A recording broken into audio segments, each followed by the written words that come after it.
My name is Renowitzky. I'm here to tell you about a story that happened back in 2007. I grew up in San Leandro, which is right outside of Oakland. Grew up playing sports. I was very active, lived the active lifestyle, playing basketball, football, baseball, everything I could get into. I was out there playing sports, staying active.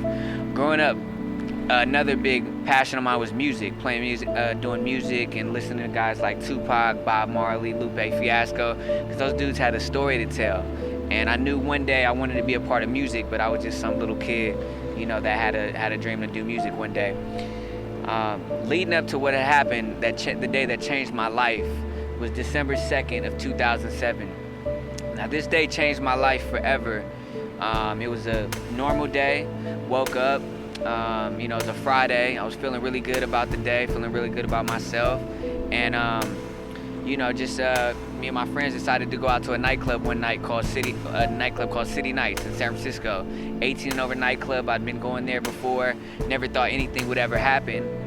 And, I was just feeling good. We go in the nightclub, we're dancing, we're having a good time. And about 1:30 a.m. it comes around and the club's getting ready to let out. And my friends are still in there, so I decide to, walk out of the nightclub. I never thought that'd be my last time actually walking again now that I look back at it. I walk out of the club doors, I make a right, I start walking towards the car, and, I just got this gut feeling in my stomach that something really bad was about to happen, but I couldn't put my finger on it. So I start walking to the car, and, I'm dressed normal. I got a little chain on my neck, $20 in my wallet, and that's all I have. And I'm walking towards the car, and there are guys plotting on robbing people coming out of the nightclub. They see me as a target, and one guy who is armed follows me until there's no one around. And as I'm walking to the car, out of nowhere, a guy comes up with a gun, bow, shoots me. The bullet goes through my chest, goes through both of my lungs, shattering my spine, instantly knocking me down on the floor, paralyzing me, barely missing my heart, and it's still lodged next to my liver to this day. He robs me, runs off. I look up, and my first reaction was to get up and walk again, but for the first time in my life, I was not able to move my legs. In 20 years, I was not able to move my legs and get up and run away and walk like I've been doing all my life. And it really hit me. I didn't know about a spinal cord injury. I didn't know about what being paralyzed felt like. But for the first time, I could not walk. I could not use my legs. And, blood's coming out of my chest. I cover up my chest, blood's coming out of my mouth. Thankfully, somebody called 911, called the ambulance. The ambulance comes, picks me up on the stretcher, throws me on the stretcher. And before they put me in the ambulance, the first thing they ask me is, "What's your name and who can we call?" I tell them my name. My name's Arthur. I tell them to call my brother. I did not want my mom getting that phone call at 2 in the morning. I don't have any kids, but I can only imagine if I had a son and I got a phone call that he was shot at 2 in the morning, that it would really hit me. And it gets me choked up sometimes to think about it and to talk about it. But they call my brother, and my brother answers the phone call. They tell him to get there as soon as possible. And I remember on the way to the hospital with the ambulance, being in the ambulance, I remember telling the paramedics, "Please don't let me die. Please do not let me die. I'm only 20 years old. Please don't let me die." And they calm me down. They say, "Arthur, you're going to be okay. You're going to make it. You're going to survive." I couldn't breathe. That was the main thing, because the bullet went through both of my lungs. So to take each breath was a struggle. It was like somebody was strangling me the whole time. And we pull up to San Francisco General Hospital. We go into, they bust open the ambulance doors, and they take me to the emergency room, and, doctors and nurses are like getting me to the room, to surgery as soon as possible, yelling, "Get him to surgery room, get him to surgery right now, right now." And right before I go into surgery, I remember my mom coming up to me in tears and just bawling, crying, and she comes up to me and says a small prayer for me, says, "I love you, son." And that's the last thing I remember. They performed surgery on me. I lost so much blood that I ended up falling into a coma. And doctors don't know if I'm going to survive. Doctors don't know if I'm going to make it. And while I'm in a coma, they actually had to tie me down at a point, tie my arms down, because I was in this coma where I had the guy replay over, shooting me, standing over me, shooting me, killing me over and over again. And it was like a crazy nightmare that just kept replaying in my head, and I kept going in and out like I was dying. I was dead while I was in a coma. And December 23rd, 2007, I wake up, I open up my eyes, and it was honestly like being born all over again. I wake up, I look at the board, and the nurse's board, I look at the date, it's December 23rd, and I'm thinking, where did all this time go by? It was just December 1st. And I look around, I see Christmas ornaments, a little Christmas tree next to my hospital bed. I see get well soon, balloons. The nurses are flagging the doctors down, saying he's alive, he's up, he's out of a coma, get over here. And the doctor comes in, and he sits down next to me. He says, Arthur, we want to update you on your status. We're really thankful, really happy you're here. You made it, you're alive. You survived this gunshot wound. But I got to give you some news. The bullet went through your chest, went through both of your lungs, so you now have a trach in your neck, which is helping you to breathe, and you're actually unable to talk right now, to speak. But the bullet also hit your spinal cord, which means you now have a spinal cord injury, and which means you're paralyzed, and you're going to have to adjust to living life in a wheelchair. Words can't explain how I felt that in that moment, in that time. I was blown away. So as soon as the doctor leaves the room after telling me that news, my first reaction was just to move my legs, to get up and walk out of that hospital bed.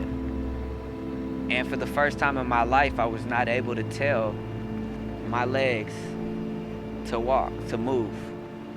And I remember trying to move my legs. I couldn't move my legs, trying to move my feet, try to even wiggle my toes. Use all of my brain power, all I had inside of me to move my big toe. And I couldn't even do that.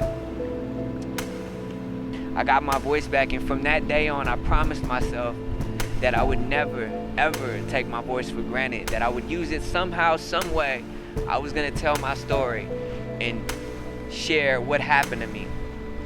And that's where I got the little bit of motivation, inspiration to start being a motivational speaker and starting a nonprofit organization and getting out there to share my story. So I'm in San Francisco General Hospital. I get my voice back. Right after I get my voice back, they see I'm strong enough to go to my rehab. So I go to Santa Clara Valley Medical Center, Rehab Center in San Jose, which is like one of the best rehab facilities on the West Coast. I go there, I do my rehab. They size me up for a wheelchair, and I'm a 20-year-old kid. I'm a 20-year-old, young man, and I have to be, for a while I had to be cleaned. I had to be bathed. I had to have my brothers and people, dress me. My mom and everybody helped me out to dress me and bathe me and take care of me, and it was really fucking crazy, to be honest. And to go be independent all my life to having 24/7 care was really tough. Just a lot of things really started to hit me. I started really having a lot of thinking time on my own, that like I am now in a wheelchair, and I need this wheelchair to be able to survive and live life every day. I started having suicidal thoughts, wishing that bullet would have killed me, wishing that I didn't make it through that 23-day coma. I started wishing that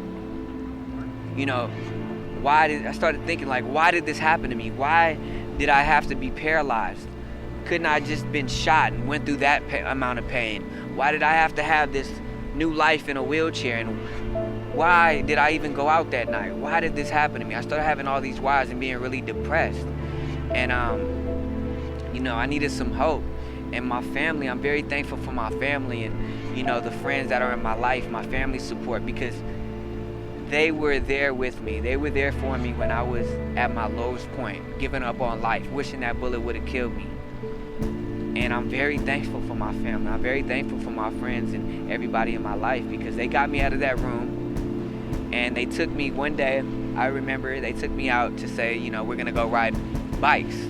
And I remember looking at them with the stupidest look, like, are you not aware that I'm in a fucking wheelchair, man? How am I gonna ride a bike? And they told me, you know, there's this program in Berkeley called Bay Area Outreach Program, and they have adaptive sports you can do, like wheelchair basketball, hand cycling, sled hockey, wheelchairs, all these kind of amazing wheelchair sports, hand cycling. So they take me out to Berkeley, and I'm hopping this hand cycle, and I'm pedaling around the marina, the Berkeley Marina, and I'm looking at the San Francisco skyline. It's a beautiful day, just like today, and I'm looking at the city skyline, and I'm starting to be very thankful. I'm starting to look at the bright side of things. I started looking at being thankful that I have arms, and I got my voice back, because for a long time, like I said, I didn't have my voice, and I'm just riding this bike around with my family and friends, and that's where the idea of life goes on came across. And life goes on, to never give up, to keep it pushing. And that's where the Life Goes On project, which is my 501c nonprofit organization, all began. It all started from that very day. I started playing wheelchair basketball. I got into a lot of adaptive sports, and I was very thankful for my voice, like I said. So I got out there to the media to share my story, like the San Francisco ABC 7 News, the Los Angeles ABC 7 News, Chronicle Live, all of these news stations and media coverage, and started sharing my story about what had happened to me, because I didn't want this bullet, you know, what had happened to me being paralyzed and now in a wheelchair, to change my life. So I started really getting out there sharing my story. And I started doing things that I thought were never possible, like skydiving. That was one of the things that I always had on my bucket list, but I was always too scared to do. But for the first time in life, I'm now living life to the fullest. I started getting out there doing skydiving, 15,000 feet in the air. I went back to my old San Leandro Boys and Girls Club, where I first picked up the sport of basketball, and I became a coach. Just like, you know, my coaches coached me growing up and taught me to work hard and to have teamwork and leadership. I went there and instilled the same qualities to those younger kids growing up, and now I coach at the San Leandro Boys and Girls Club. And you know, I'm just, every day that goes by, every morning I wake up, I'm just very thankful to be alive, to have my voice, and to just be able to just use my arms and keep it pushing. It doesn't matter that I cannot walk anymore. It hits me.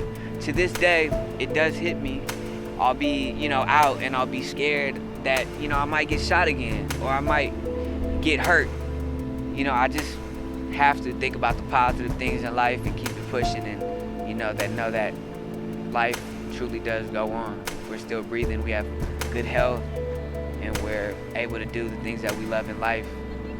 You know, nothing is impossible. You can do anything. So that's my story.